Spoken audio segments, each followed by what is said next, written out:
Govinda 90s के वो superstar जिनके स्टारडम की आज तक लोग बातें करते हैं। एंड मानो या फिर ना मानो, लेकिन उनका स्टारडम जो है वो आज की डेट में शाहरुख खान के लेवल का होता अगर उन्होंने अपने करियर के अंदर गलत चॉइसेस ना ली होती तो। एंड आज की इस वीडियो के अंदर हम लोग उनकी लाइफ से रिलेटेड हर एक चीज के बारे में बात करने वाले हैं कि what was his early life, उसके बाद उनका फिल्मों के अंदर क्या रहा एंड उसके बाद अल्टीमेटली उनके डाउनफॉल के बारे में भी इसी वीडियो के अंदर बात करेंगे। तो बिना टाइम वेस्ट करे शुरू करते हैं। तो गोविंदा का पूरा नाम है गोविंद अरुण आहूजा। उनका जन्म 21 दिसंबर 1963 के अंदर हुआ था। उनके फादर अरुण कुमार आहूजा एक बहुत ही बड़े एक्टर एंड प्रोड्यूसर थे जिन्होंने लमसम अराउंड 30 फिल्म्स के अंदर काम करा है। उनकी माता निर्मला देवी एक्चुअली में एक सिंगर थी। सच कहूं तो उनकी फैमिली की फाइनेंशियल कंडीशन काफी ज्यादा स्ट्रॉन्ग थी अंटिल वो वाला एक फेज आया जिसने सारी की सारी चीजों को बदल के रख दिया। गोविंदा की फैमिली ने एक बहुत ही बड़े फाइनेंशियल लॉस को झेला क्योंकि उनकी बनाई हुई एक मूवी जो है वो फ्लॉप हो गई थी बॉक्स ऑफिस के ऊपर, जिसके कारण उनका एक आलीशान बंगलो जो कि मुंबई की कार्टर रोड पे था उससे उन्हें सीधे विरार की चौल के ऊपर जाके शिफ्ट होना पड़ा। एंड वहीं पे गोविंदा का जन्म भी हुआ। गोविंदा ने वर्तक कॉलेज वर्साई से अपनी बैचलर्स डिग्री कंप्लीट करने के बाद डिस्को डांसर मूवी को देखा था, जिससे वो इतना ज्यादा इन्फ्लुएंस हुए थे कि उन्होंने VHS कैसेट के अंदर अपनी खुद की ही प्रमोशन करनी चालू कर दी थी। एंड इसी के साथ साथ उन्होंने महाभारत के अंदर अभिमन्यु के कैरेक्टर के लिए ऑडिशन भी दिया था। बट उनके एक्चुअल करियर की शुरुआत हुई थी 1986 में आई हुई मूवी तन बदन से, जिसे उनके अंकल ने ही डायरेक्ट करा था। जिसके बाद उन्होंने लव 86 के अंदर काम करा जो कि एक कमर्शियल सक्सेस थी। एंड इसने गोविंदा को मार्केट के अंदर एक्चुअली में एस्टैब्लिश कर दिया। एंड वो भी इस हद तक कि उन्होंने 21 की एज के अंदर 75 फिल्मों को साइन कर लिया था, जिससे उनकी हेल्थ के ऊपर भी काफी ज्यादा फर्क पड़ रहा था। And as a result legendary Shri Dilip Kumar ji के कहने पे उन्होंने इनमें से 25 फिल्मों को ड्रॉप कर दिया। लेकिन हाँ, उसके बावजूद भी 50 फिल्में अभी भी उनके खेमे के अंदर थी एंड उसके ऊपर उन्होंने काफी ज्यादा दिलो जान से काम करा। एंड ये पूरी टाइमलाइन चल रही है 80s की। लेकिन इसके बाद एक दौर आने वाला था 90s के अंदर जो कि था गोविंदा, कादर खान एंड डेविड धवन का। इन तीनों ने उस समय का एक्चुअली में सीन ही बदल के रख दिया। लाइक उस समय पूरी तरीके से एक्शन मूवीज चल रही थी, लेकिन ये all of the sudden comedy लेकर आ गए जो कि माइंड यू बॉक्स ऑफिस के ऊपर काफी ज्यादा अच्छे तरीके से काम करी, जिनमें से कई सारी फिल्में देखते हुए हमारा बचपन एक्चुअली में बीता है। राजा बाबू, कुली नंबर 1, बड़े मियां छोटे मियां, इवन बड़े मियां छोटे मियां के अंदर अमिताभ बच्चन के अपोजिट कास्ट होकर भी उन्हें ओवरशैडो करने जितनी पोटेंशियल रखने वाले गोविंदा के साथ ऐसा डाउनफॉल क्यों हुआ, इसके बारे में अभी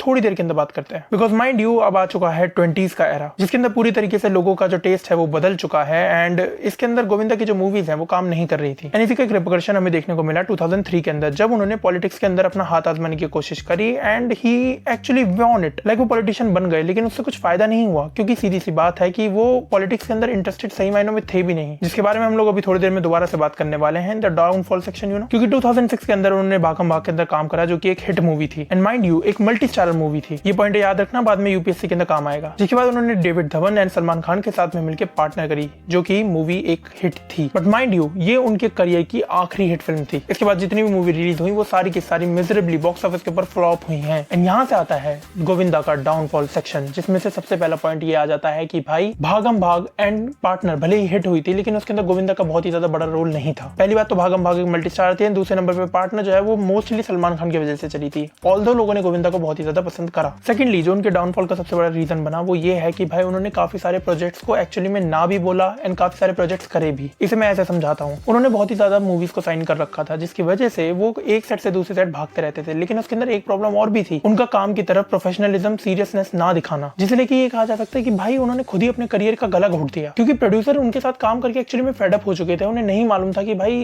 कैसे इनके साथ काम करें। लाइक प्रोफेशनलिज्म है ही नहीं इनके अंदर। इसका एक ऑल्टरनेटिव एग्जांपल मैं तुम्हें अभी कभी दे सकता हूं जो कि है अक्षय कुमार। अक्षय कुमार की मूवी काम नहीं कर रही, लेकिन हर किसी को मालूम है कि भाई वो बहुत ही ज्यादा प्रोफेशनल है। अगर प्रोड्यूसर ने डिसाइड कर लिया कि 50 दिन के अंदर मूवी की शूटिंग कंप्लीट होनी है तो वो 50 दिन के अंदर उसे कंप्लीट करके दे देंगे 110%। एंड यही एक क्वालिटी थी जो कि अक्षय कुमार को उनके फ्लॉप पीरियड के अंदर भी एक्चुअली में काम दिलवा रही थी। लेकिन ये चीज गोविंदा के अंदर मिसिंग है। एक और बड़ा फैक्टर आ जाता है इसके अंदर कि उन्होंने काफी सारी सुपरहिट मूवीज को रिजेक्ट करा सिर्फ और सिर्फ एक कारण से कि भाई वो लीडिंग नहीं थी, उन्हें लीडिंग रोल करने थे, कैरेक्टर रोल नहीं। एंड ये उनके डाउनफॉल का एक और बहुत बड़ा रीजन बना क्योंकि उन्होंने ताल की मूवी को रिजेक्ट करा सिर्फ और सिर्फ इसलिए कि भाई उसका नाम पसंद नहीं आया। देवदास के अंदर चुन्नी बाबू का रोल रिजेक्ट कर दिया। गदर मूवी को ये कहकर रिजेक्ट कर दिया कि भाई उसके अंदर गालियां हैं। And last but not the least हम सभी लोग जानते हैं कि भाई उन्होंने अवतार को भी रिजेक्ट करा था। कभी कभी कुछ भी बोल जाते हैं। पर हाँ, इसके अलावा गोविंदा बॉलीवुड के ऊपर भी इल्जाम लगाते हैं कि उन्होंने उन्हें काम नहीं दिया, जिसे लेके मेरे को लगता है कि माइट भी वाली चीज सही भी हो सकती है, गलत भी हो सकती है, हम इसके बारे में कमेंट नहीं कर सकते क्योंकि हम वहां पे एक्चुअली में मौजूद नहीं है। पर जो चीजें आपके सामने आ रही थी, जो रोल्स आपको अभी भी ऑफर कर सकते हैं प्रोड्यूसर, उन्हें भी आप करने को राजी नहीं है, जिसे लेके हम मोटा मोटा ऐसे डिफाइन कर सकते हैं कि गोविंदा ने चेंज को एक्सेप्ट नहीं करा। एंड उसके ऊपर से भाई उनके ईगो इश्यूज भी चलते रहते हैं, जो कि बहुत ही ज्यादा ब्लंडर चीज है कहीं पे भी, किसी भी फील्ड के अंदर। जिसे लेके टीनू वर्मा ने एक बहुत ही ज्यादा बेहतरीन बात बोली थी, जो कि मेरे हिसाब से काफी ज्यादा अच्छे तरीके से फिट होती है, जो कि मैं चाहूंगा कि तुम उन्हीं के मुंह से सुनो। पैर पे खुरवाड़ी मारते हैं, उसने गर्दन मारती खुरवाड़ी। बाकी तुम जो इस वीडियो को देख रहे हो, तुम्हारा क्या ओपिनियन है, do let me know in the comment section below and till then bye.